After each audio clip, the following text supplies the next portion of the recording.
The reason why Lin attacks Todd's base here is mainly because, well, first of all, I mean, Todd doesn't have his militia in Lin's base, so he's probably not going to tower. I mean, he can't tower.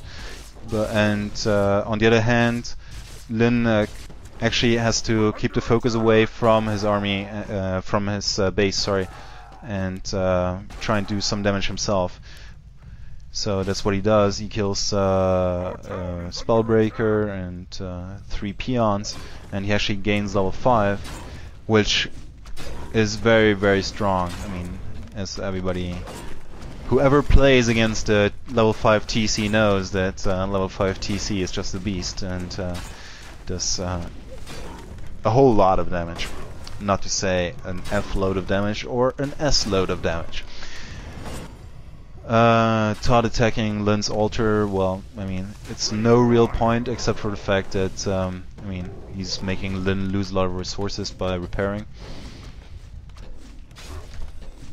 And Lin coming back, just pick up a few raiders and heal himself. He should have actually gotten a scroll speed, but I don't think he actually had the money for it.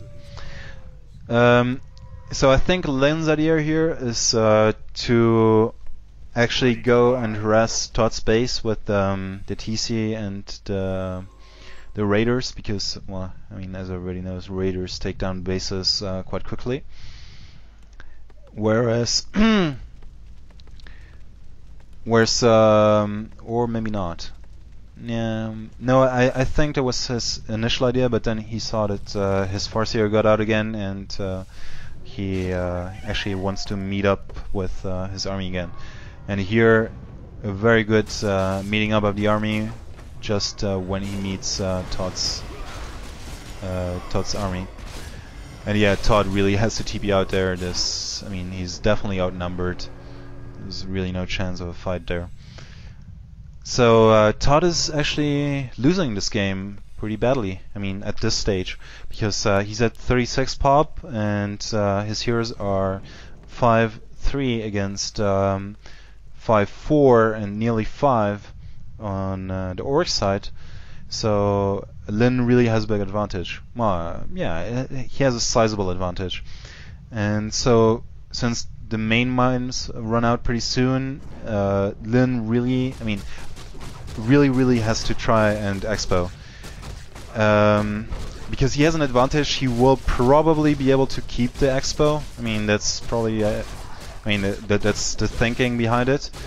And even if Todd is trying to do the same thing at this stage of the game, since he had a lot less food than Lin, Lin would probably be able to attack and harass Todd's expo at this time. So, and that's why Todd is actually not putting down an expo and trying to end the game without an expo, because he will have those 300 and something gold more to make units and actually finish the game, while Lin spends it on expansion. So again, you will notice that the TC has a potion of mana. Something, of course, very important, especially on level 5 TC, and something that people don't always think about. But I mean, nowadays people think about it against elf, but against human, you don't always see it. He killed one of his own peons to be able to make one more Spirit Walker or Raider, no, Spirit Walker I think it was, and stay under 50 food. So. And of course the dreaded harass with the shadow wolves. And Todd does the smart thing by trying to get at least a bit of a level on his Beastmaster. So he crept a red spot, and that was pretty smart, except for the fact that he TP'd a bit late. Had he TP'd a bit earlier, his main hall would have stayed up for a bit longer, and he would maybe have kept it, and maybe have kept a chance to stay in the game. Now it's really do or die. I mean, he really has to kill Lin's expansion and heroes and army in order to win this game, because if he just kills the expansion, well, not really a big deal because Lin will get a bit of gold out of it, and he will keep on harassing Todd's main base, Todd's buildings. And since Todd doesn't have much more money, he can't really like go on building expos or building farms all around the map and hide the buildings. And actually Lin is sort of preparing for that, and he's scouting. I mean, he's letting his shadow wolves follow Todd's army to be able to scout it and to attack Todd's base by getting a detour. This is one of the stages of the game where a lot of people don't, how shall I put it, either don't have experience with it or don't think clearly about it. I mean, as for example, how I won my game with Undead against a Slovenian dude in the Something European Championships, just by this kind of like running around the map and like killing buildings. And yeah, I know, I mean, it's like kind of lame end game situation, but you have to be really smart at that stage, because you have to psychologically think what your opponent is doing and what he's likely to do and where he's likely to go. You have to scout, you have to try and deceive him and all that kind of stuff. So and yeah, Lin, very bad mistake here by getting his Farseer and TC, leaving them in the back, and basically, I mean, there was no way that Todd was not going to surround that Farseer, because he still had a few sorceresses. He actually had 2, and he lost 1 to that chain wave. And yeah, that's another point, that at this stage of the game, since Lin knows exactly now, since Todd just got revealed that Todd doesn't have an expo, Todd doesn't have a main hall, Lin knows that, well, I mean, every unit he kills is not going to come back. So first target is sorceresses. The sorceresses enable the unit player to surround your units, to pick off your units, and to be generally to keep up with you, because with the TC aura your army is going to be faster, so with slow your army is going to be slower than him. And so as the orc player, you really want to make sure at this stage of the game that you pick up all his sorceresses. And if you manage to do that, then you're in much better shape. So mass teleport on the Archmage, always a nice thing. And so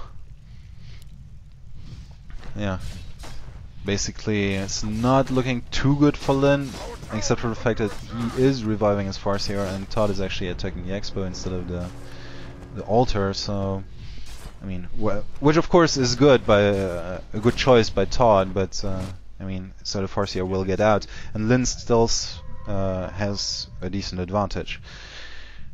Really, Todd is fighting an uphill battle here, and I mean, it's pretty hard to see how he could win this, except by surrounding and killing the heroes while keeping a unit next to Lin's expansion so that he can mass TP pretty close to there.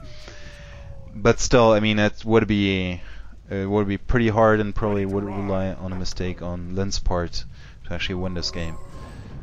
But then again, I mean, it's 35 food against 42, so still pretty close. I mean, and in a straight up army fight, it's not so sure who would win, because 4 Spirit Walkers and against 4 Spellbreakers, I mean, that's not so useful. It's useful against the summons, but to kill his army is a bit harder, especially with all those summons. I mean, it's like 900 hit points on that thingy. It's like, it's way too much. But yeah, Raiders and Ensnare solve by just mass ensnare, surround, and then getting the hero and cancelling the mass TP by ensnare, and yeah, this is basically the game. I mean, Lin won it actually much earlier. He did a mistake there by losing his Farseer and like needlessly dragging it on, but yeah, just to wrap this game up. So why did Lin win?